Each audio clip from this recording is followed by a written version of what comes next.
I'm starting to believe that I need a blunt.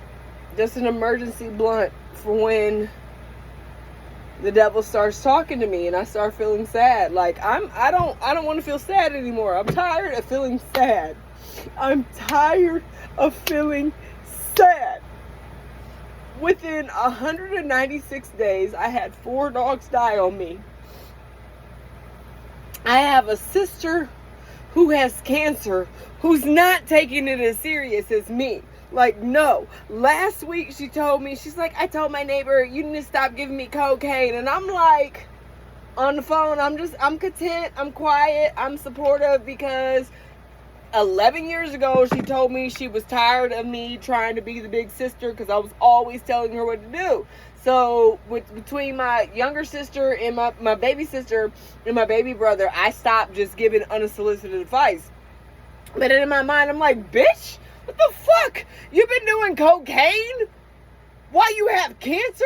No wonder why you're not healed. No one, you don't care about yourself as much as I care about you. Like, I just got off the phone with my older sister, who's a fucking pedophile and never done a day in jail. I've been in jail so many times that I gotta go prove that I'm not a terrible person anymore, so I can work and sell life insurance. But this bitch fucking touched 2 children and she never done a day, never done a day in jail. I'm like, what else is going on in my life? I have a nephew by my older sister, the fucking pedophile, who, guess what? Who is raised by my fucking mother, who has something wrong with her, and I don't care what you fucking tell me, because I know more than I will ever fucking say, because I have respect for that fucking bitch. But how you have all these generations in your household up under your care, up under your custody, and you have a child that was molested in every fucking generation. So no, I have a nephew who's 16, who I'm trying to get custody of. I don't want this motherfucker. I don't want him at all, because he molested somebody else in my family. The fuck? Are you kidding me? So I have a 16-year-old nephew who's a pedophile, but I talk to him on a regular day, and I give him false hope. It's not false, because if the government, I've been drinking. If the government gives me custody of him, if they grant it to me, oh yes, I will move. I will go get a 2-bedroom apartment some way, or not where I live, because like I just told his mom, I'm like, no, I realized it earlier today. If the government decided he can stay with me, then I gotta move, because I live right by a fucking school. Like, and I will. I'll take him. And you're like, but Melody, you just said you don't want this little motherfucker because he's a pedophile. I don't. But honestly, I understand what it feels like to not be loved and not wanted. So I'll take him for that. And when my mama called me up a month ago, and she's like, are you willing to take Jared? I'm like, that motherfucker is 16 years old. He's 16. Like, I only got to watch him for 2 years. I said, if I can't be selfish enough to let him stay in the system for 2 more years, knowing what it's like to be in the system, because I was raised in foster care myself, like, and he's not in foster care, he's in a group home, but that's neither here or there. Like, it's not, you feel like you're not loved because you're not around your loved ones. Your loved ones just dropped you off and said, you're no longer my problem, here you go. And I've been there before. And no matter how much I don't want him, because I really don't, because I hang around children on the regular, and I really don't. But if the government gave him to me, oh yeah, there'd be some life changes. I wouldn't be around children until Jared's no longer around me, or Jared's gonna be my fucking, I will sew that nigga, I said his name, I will sew him to me, period, point blank. Like, no, I'm going through it. I have a husband who doesn't comprehend that I don't want you no more. You fucking left me, you bitch ass nigga. Fuck you. And yes, he's white, so he's a bitch ass, honky cracker ass, little pasty pale, Orville Redenbacher motherfucker. You left me. No matter what, and no matter how many times I said I didn't want to be with him in the past 2-3 years, I still didn't leave. But he left me. He left me, and every month, he literally moved out. And every month he's like, well, do you want me to pay rent where I am? Yeah, you're never fucking coming back. I think 6 weeks ago I told him I wanted a divorce, and he thought that was a challenge. No. The only man who's ever left me in actuality is my first husband. I divorced him. I'll divorce you as well. You don't leave me. Like, no, I can't cope with that. And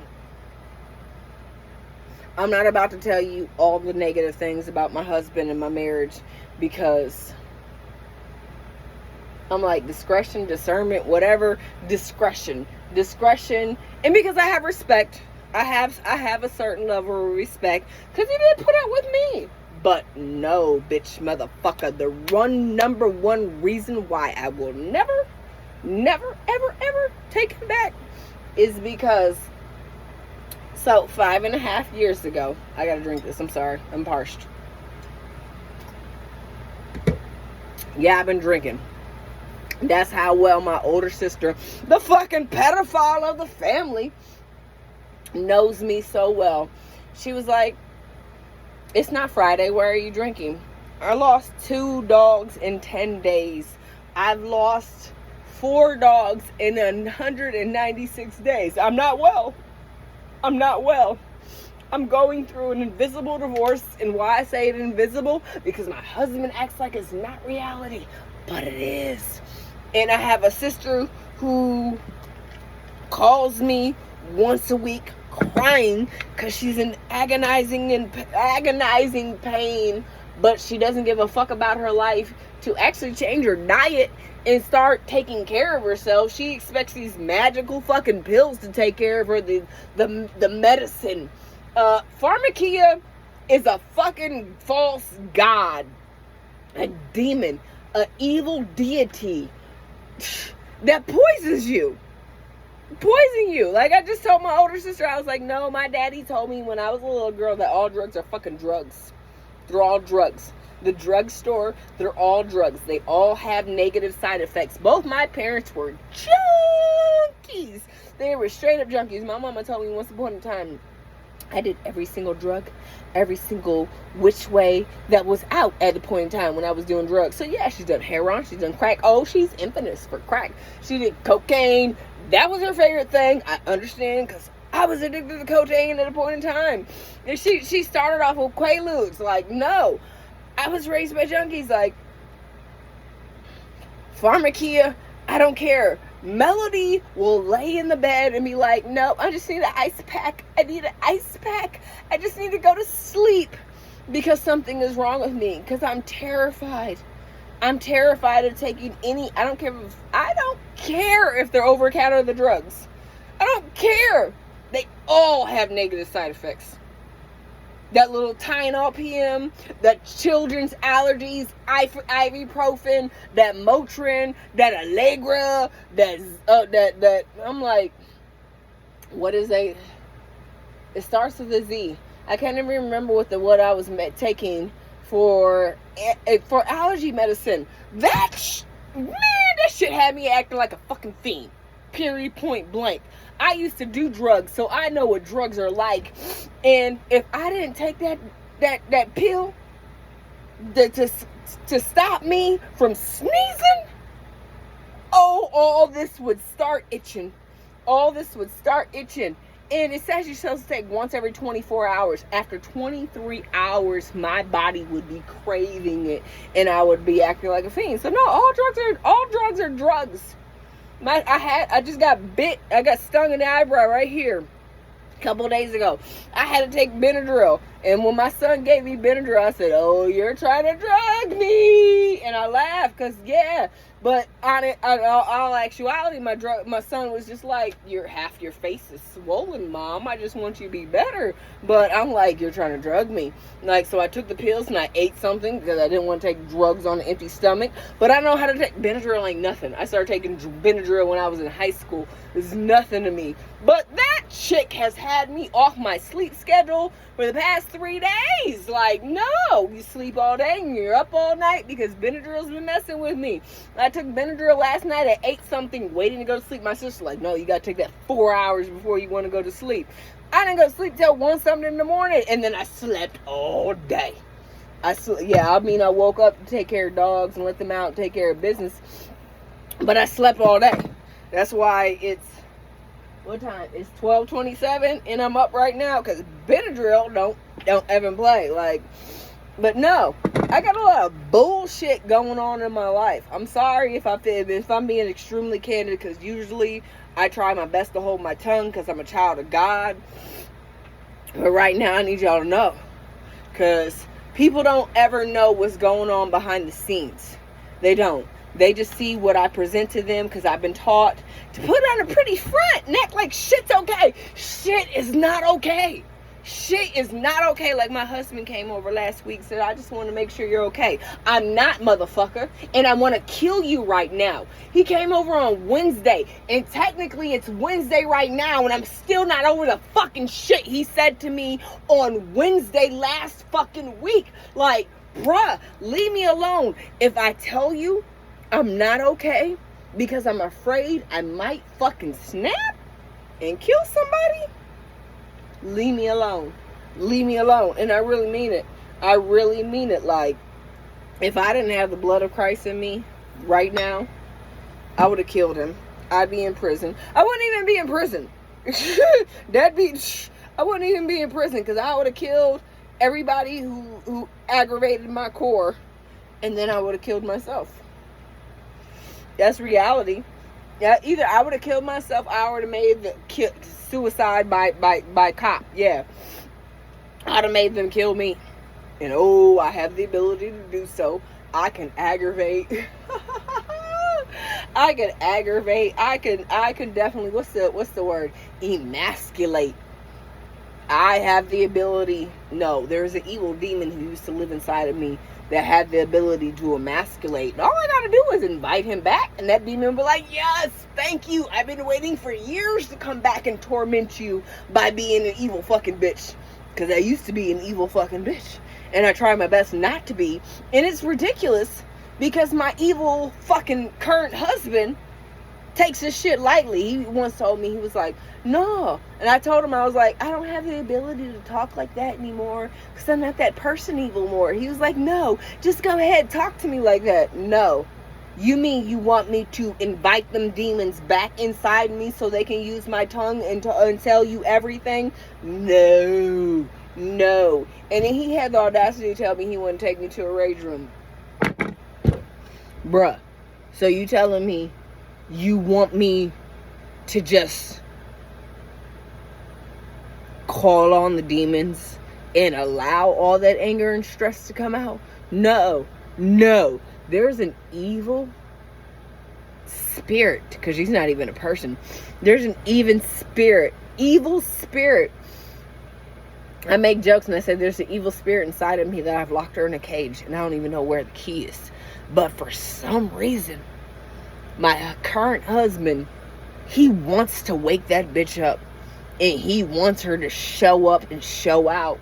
Why is that? Because you worked for the fucking devil. That's why. That's why.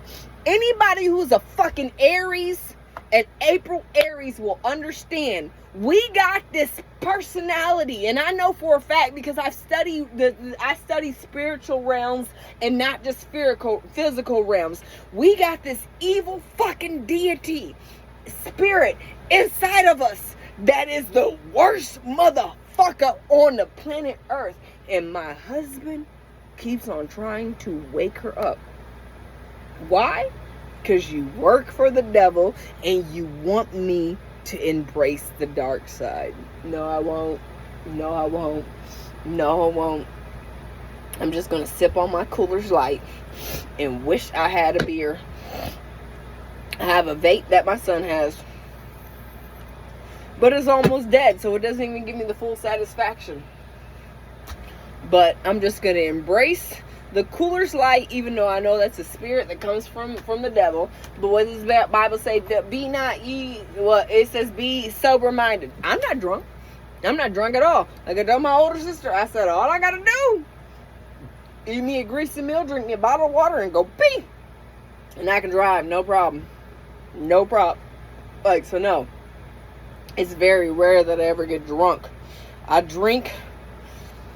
I usually drink only on Friday nights, but fuck that shit right now. I am going through so much. And I didn't even drink this. Well, I tried to drink Friday, and I just couldn't get there. I was just so sad I couldn't finish drinking. I drank a whole bottle of wine. I drank a beer, and I was like, I'm over it. I'm over it. Like, but no. The demons are messing with me. And if I physically could, I'd fight every fucking one of them. But no.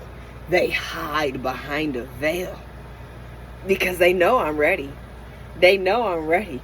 Like, I was on the phone with my sister, and we were talking about her younger son.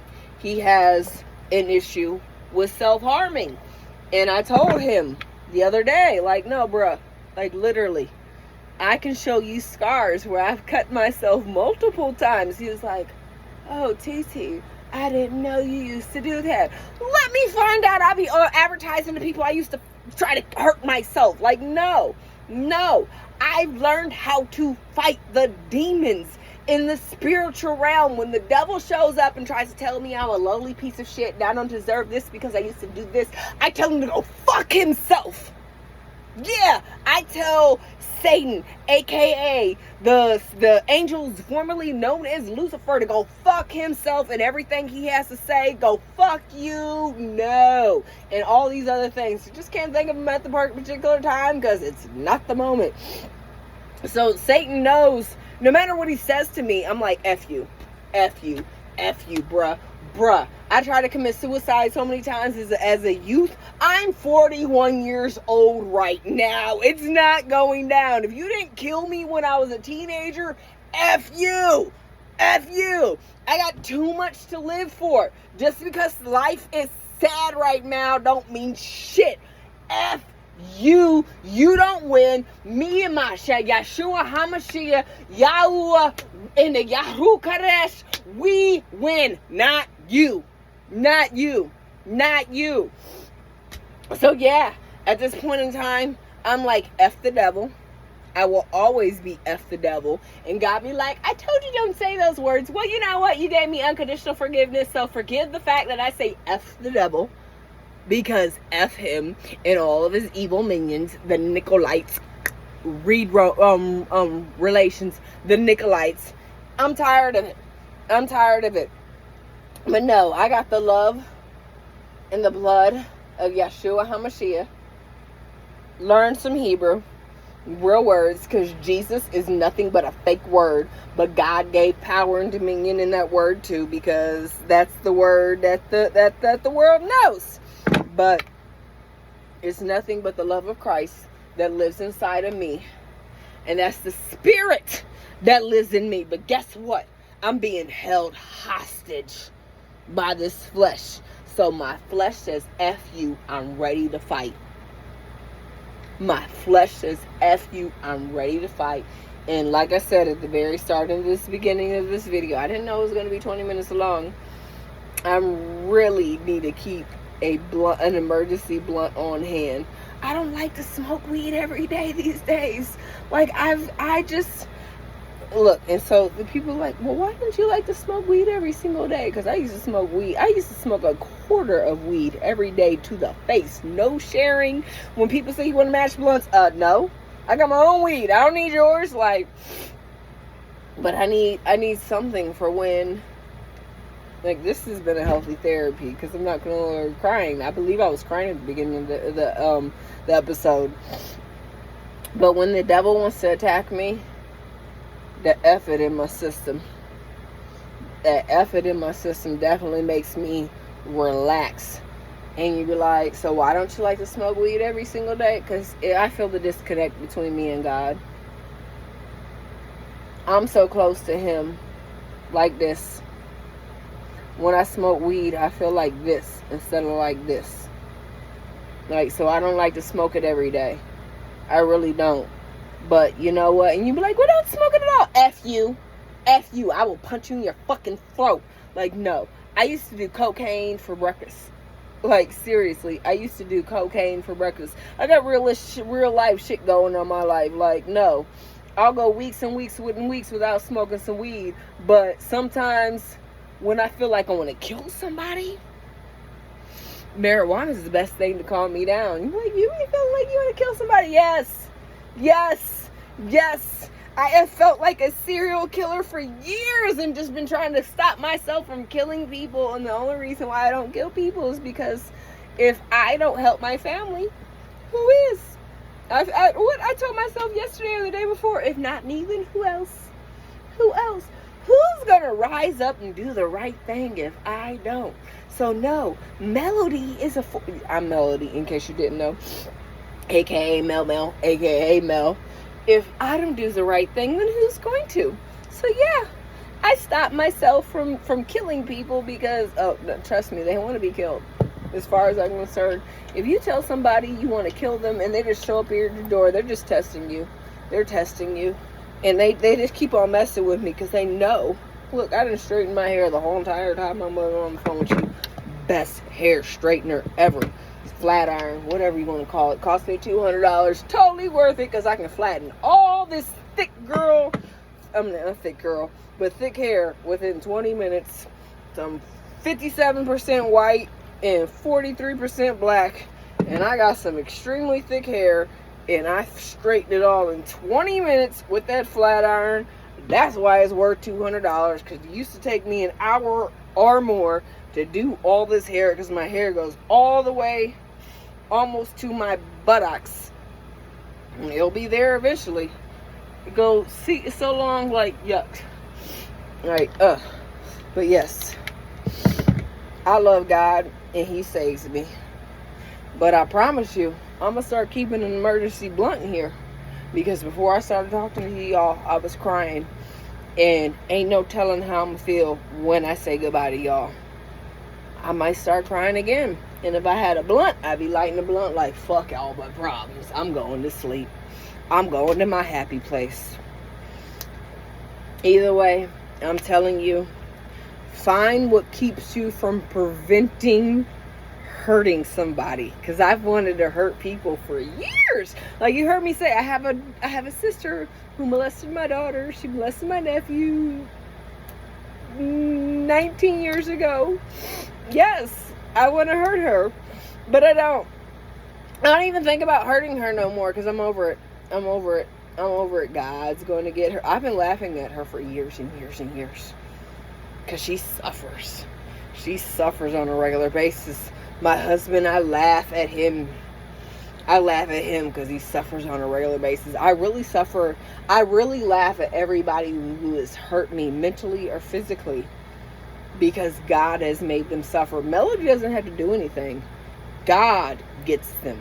Vengeance is mine, saith the Lord. And He does. He really gets them. So, yeah, I'm like, but I can't help it because I am flesh. My body, my spirit is being held hostage by this flesh. You will hear me say that multiple times for years to come. My spirit is being held hostage by this flesh. So yeah, my flesh physically wants to hurt people because I do walk in the physical realm. Like, but God loves me and He holds me so tight that even when I have a weak moment of the flesh, His spirit is still so strong in me that it keeps me from doing wrong. And for anyone I offended, I don't give a fuck. I really don't. I really don't. I got too much shit going on in my life to care that it hurt your feelings. But if you want to talk about the fact that I've hurt your feelings, as long as you don't come at me in the wrong way, we can talk about them. Because I really am a genuinely, lovingly person. But if you attack me, I will attack you too. Period, point blank. But I love you. You have a blessed and wonderful night. I'm about to log off and hopefully have some blessed sleep. Bye.